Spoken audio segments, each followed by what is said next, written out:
Now, for our big conversation this morning, we are discussing the impact of U.S. tariffs on the African economy. When we saw the tariffs conversation flying all around, people started asking, what would it mean for Ghana especially? And then we started talking about the African continent. So under President Trump, U.S.-African trade relations experienced significant shifts characterized by a more protectionist approach, including the approach or the imposition of tariffs and uncertainty around the renewal of key trade frameworks like the African Growth and Opportunity Act, that is the AGOA. These changes directly affected many African economies, Ghana being a prime example. Now, where export-driven sectors such as cocoa, textiles, processed goods faced increased costs and reduced competitiveness. Well, this conversation is quite a huge one, and joining us for the conversation this morning is Mr. Godlove Asirifi, Chief Finance and Research Manager, Africa Prosperity Network. Now, good morning, sir. How are you doing? I'm okay. Yourself? Someone would say that, I'm very well, thank you. Someone would say that, near US BDF, and then there was a point that I naively asked a friend of mine that, so why can't we just drop this whole dollar conversation and just go and use other currencies? We can just go for pounds or something like that. He laughed. He was like, yeah, Mimi, I like that you said that this is a very naive question, because this one gives us, the perspective of every average Ghanaian or most average young people today who do not understand the dynamics of how these currencies came to become so powerful and how they impact every single action of certain countries or certain continents. But that's on the dollar side, right? But let's come back to how these tariffs that, these reviews have affected the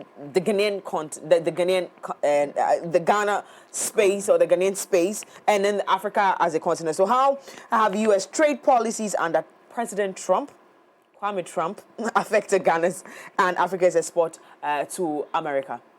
Okay, so thank you very much. There's an interesting conversation. It is. And exactly. I would want to take you back before. Yes, before we come back to this. Exactly, Yeah. answer the question. For me, looking at this trade wars, okay, I believe from Trump's perspective, okay, Trump is a very patriotic personality, okay, and if you studied his trajectory during his campaign, he always advocated for making America what's great again. So by any means possible, he's going to deliver that American dream that he promised his citizens. So when he started the mechanism through the tariff mechanism, I wasn't so surprised. But I found it very intriguing because the whole idea of he noting that probably because U.S. has had a trade deficit and so something needed to be done was an illusion that he needed to understand on the economic side of life. If you look at an illusion? Exactly. If you look at the basic economics, okay. If you look at trade deficit is basically a macroeconomic problem and not, a trade problem. Okay. So using a trade mechanism to solve a macro situation isn't the best tactics. Exactly. Okay, so that is a problem that most, most researchers and most writers who are bashing him are coming from. And the whole idea is that the tariff might give you some political points within the short term, but in the long term, people would have over-strategized, okay, to meet that policy that you are using as a mechanism to promote your industrialization, okay. And that brings us to the African terrain. One thing that we miss as African is that we need to accept the fact that because we are not competitive on the global market, okay, we are always affected by the global shocks. The global shocks. Exactly. So what happens in the U.S. market, what happens in the European market always what affects us. Exactly. So definitely this trade tariff is always going to what impact drastically on us. If you look at Ghana in 2024 alone, our export in terms of commodity to the United States alone was about 1.2 billion, and that is very significant to what our exportation. And this tariff is now going to make us what non-competitive, and it's going to make our production cost even higher, because we will need to sell at a very high cost. And with AGOA, with AGOA out of the system, and the uncertainties around the renewal of AGOA, because AGOA ends in September 2025. Then it means that there's going to be a problem. And Ghana and Africa as a whole, we need to re-strategize. If you look at the Nigerian perspective too, Nigerian export more of oil. And that is their biggest market in terms of export. If you look at how the tariffs and the whole game within the trade war is planning on Nigeria, Nigeria has lost close to 15% of their exports. And that is the same thing happening to Ghana. That is the same thing happening to Kenya and the rest of the African continent. And that is why you realize that in the bids to manage this shock very well, Trump had to meet with some African leaders to be able to manage this situation. Did they ever get to any form of reasonable That is also another Yeah, because I think those meetings were just on the face value. There was nothing, there was not a significant outcome with regards to, especially this conversation on trade. Exactly. And there was no, the purpose for these meetings were all defeated. Not one did I see any result, unless, of course, again, we don't live in these countries, so we cannot tell. But really and truly, if there was any direct impact or any significant impact from these meetings, we would have seen something. Would you have anything to say? That is true, because, you know, we didn't present ourselves or our case as a united front. Yeah. So once we are divided, each one for himself. Exactly. The old adage says that if you take a single broom, it breaks. But when you present the whole bunch of broom, it's very difficult. Exactly. If we had been united in the approach to address this tariff, it would have been better suited than how we individually want to manage this situation. And that is a problem with Africa. Now, one will ask that, listen, how about diversifying into other markets like the Asias, the Europes? Like I said earlier, and this is where my initial comments came from, like, why are we so focused on a market that seems to not appreciate the position of the continent? Why don't we diversify? What would it mean for Africa to diversify in its market shares, in looking at other markets like Asia? It's a pretty big market. Exactly. It's a pretty big market. Exactly. Yeah. You know, my mom told me something when I was growing up, and I know it's common knowledge, but she said creativity begins at home. Yeah. You get it. And if we explore our own markets through the Africa Continental Free Trade Area, there are so many opportunities that we can get. The data estimates that Africa's trade among itself is just less than 15. It's between 15 to 18%, and that means that because we trade less among ourselves, we are unable to We are able to come as a united front to exactly. If we also, diversification is not bad. It helps us to also reduce the burden on our burden on the U.S. market. To also we can also look at the Asian market.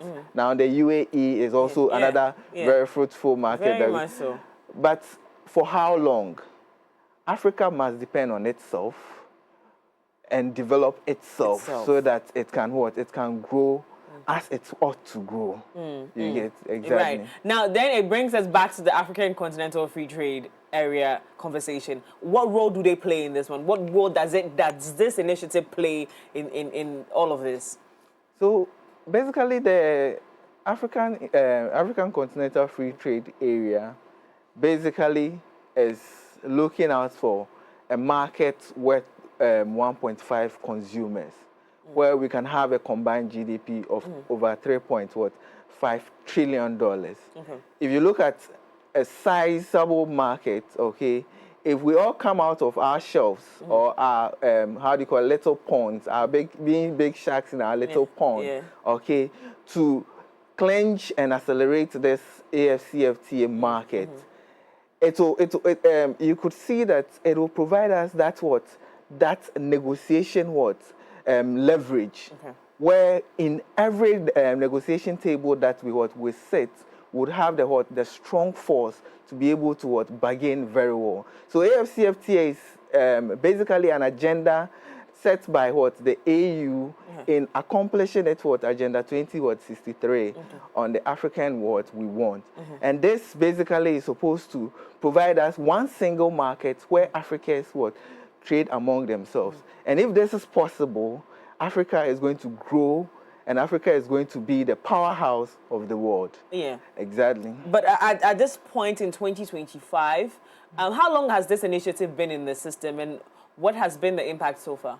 So AfCFTA came into being in 2018. Okay. And ratification was a bit slow, but I think for now we've had about 49 countries across the continent ratifying. The challenge with AfCFTA is is harmonization. We don't have a synchronized, a policy framework where all political, fronts are together as one body, where we leverage our policies in line with the AfCFTA. And that is the problem, okay?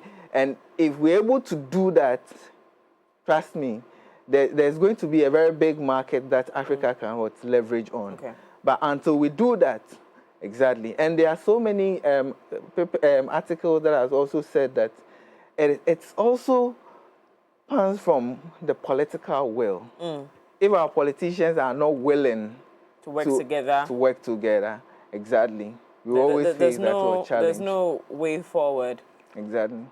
But I wish I could just ask you and you find the perfect answer for me. How do we get there? But anyway, that is not an answer for you. I guess we continue to ask our leaders, at what point do they consider the continent as opposed to their own political interests and their I'm not going to call them selfish this morning, but their own political interests. Well, what measures can Ghana and Africa at large, what measures can we take to make sure that our jobs and our industries are protected amidst all of this?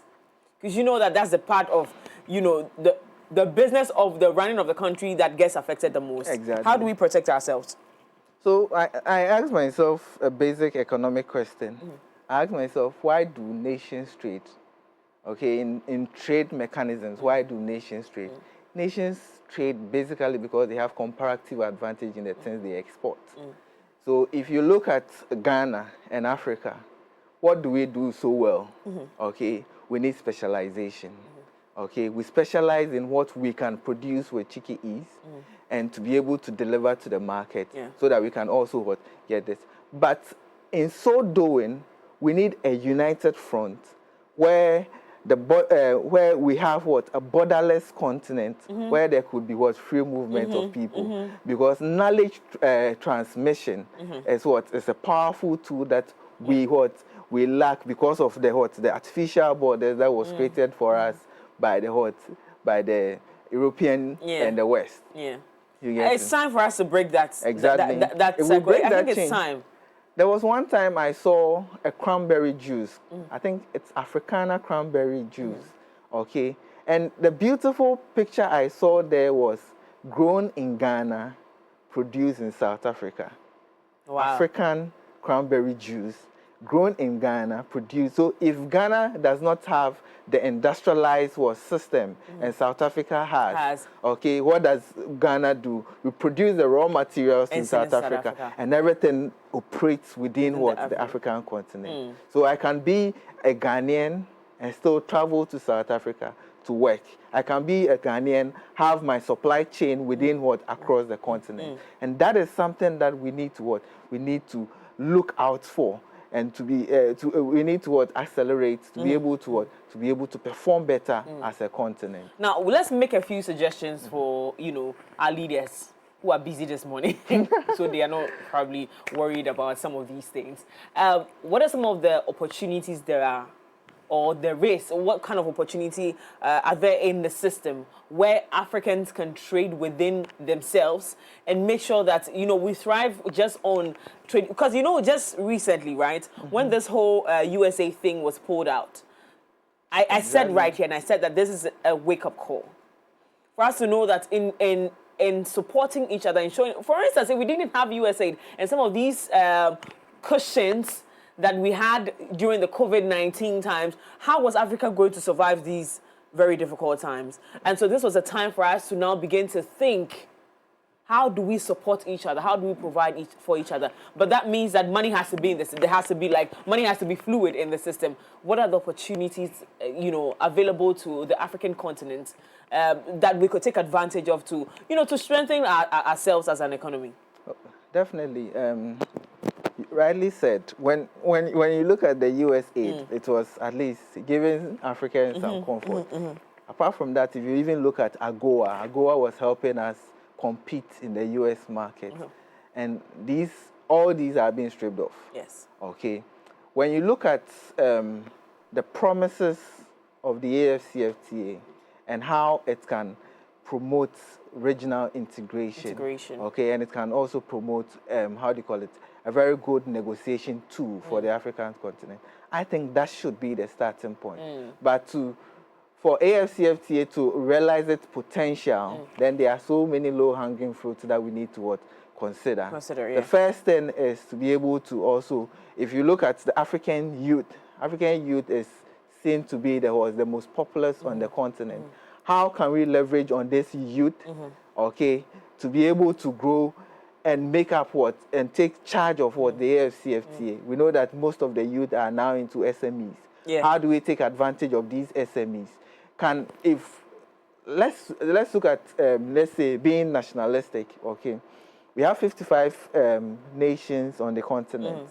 If all these 55, let's say in 2 years, every nation, okay, is going to promote just one SME in every 2 years, okay? Just one SME in every 2 years. Let's say for the next, 10 years, they would have promoted, 5. In the next 20 years, they would have promoted 10.